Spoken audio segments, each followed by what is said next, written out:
Everyone knows the thing struggles with his appearance, and just getting through an average day of everyday life is a struggle for him. Everyone constantly sees him as a monster. Little kids are afraid of the mere sight of him. But what if something could give him his original body back? What would he do to achieve that goal? At what lengths would it take to convince himself that what he did was okay because he's back to his regular self? When Spider-Man received a new costume during Secret Wars, he was unaware of a living symbiote that was bonded to him. After running tests, Reed Richards, aka Mr. Fantastic of the Fantastic Four, the symbiote was removed and kept in a cage. Ben Grimm, aka the ever-loving blue-eyed thing, was a founding member of the Fantastic Four, but after the events of Secret Wars, he went out on his own, leaving the Fantastic Four. What if, when Ben Grimm returns to the Fantastic Four, he finds the symbiote still locked up, and these two moments in time, will they begin to collide? The war. The suit. The scientist. The cage. And the thing. Ben Grimm returns to his home, the Baxter building, for the first time in a long time, discovering no one home.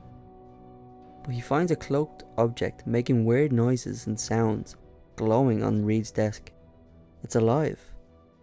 Reed explains it's an organism that came to Earth as a living costume attached to their web-slinging friend. They found a way to detach it from Spider-Man, and a few people have tried to break in and take it. You forgot our anniversary, Reed, Ben says reluctantly. Reed says he didn't. He was just giving Ben time to process things. Ben's not having it, and accuses Reed of feeling guilty after having turned him into a monster, and that maybe he should put him behind glass too. Before Reed can fully answer, he's called by his wife Sue Storm to take care of something, leaving Ben and the symbiote alone. He starts to speak to it, explaining how he feels when kids whisper as he walks by. It's like a dagger in his rocky heart every single time. The symbiote begins to knock on the glass, claiming it can help him. It sees a weak man but a strong body. Ben gives in and releases him. It clings to Ben's body, obtaining a new host, one that's more suited to it than the web slinger. What did you do? A host so broken by his desire to be human that he would bargain with his remnants of humanity. Ben Grimm is Venom. Ben feels his new superpowers rush through his body as Reed reaches for a weapon. Ben says it understands. It only wants to help. Ben returns to his normal self, but Reed knows something is wrong. This is dangerous. I'm sorry, Ben. He fired the sound cannon at Ben but misses, promising to find another way to fix him. Ben says he found a way, but Reed doesn't like it because he didn't fix him. It's all because of his ego. Ben grabs the gun from him and crushes it. He feels himself again and tells Reed to leave him alone. Meanwhile, down below New York's gigantic sewer system, an old evil begins to poke its head out once more, sensing a shift in the world. He senses Venom. Reed struggles with the decision he's about to make. If I take away the suit, I take away what Ben has always dreamed of. Reed has to become a monster so Ben doesn't lose his humanity.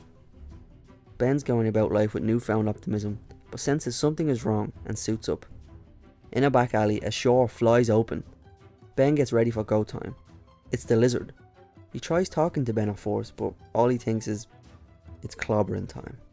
The lizard doesn't fight back. He tells him how he understands what it's like to be unloved and to be seen as a monster. Ben doesn't want to listen, but the lizard is starting to make sense to him. Nobody will ever love monsters, he says. But the little bit of Ben's humanity is still there, knowing he has killed people. Monster or not, he's not like him. But the lizard tries to convince him by saying that the suit cured him and it could save thousands of others. Sharing his cure is what a hero would do, and he can help him. Ben agrees and goes with the doctor to his lair to quote unquote share the cure. He wants to make sure this will work, and the doctor promises it will. The machine starts and the suit starts being sucked from his body. I said I would help you share your gift. I'd say I've succeeded, the slimy scaled swine says. He lied. Ben tries to break free, but he's still human, and is only reverting back to the thing slowly. He realises what he has done, what monster he has unleashed on the world, and he's gonna start with Mr. Fantastic. Reed and Sue are busy building a new gun when the door is violently kicked in. It's a venomized lizard. They're taken off guard and the lizard strikes hard. While Ben still struggles to break free, he has Reed where he wants him, and Sue tries her best to get him away, Come on. He's free. But it's too late. He picks up Reed once more.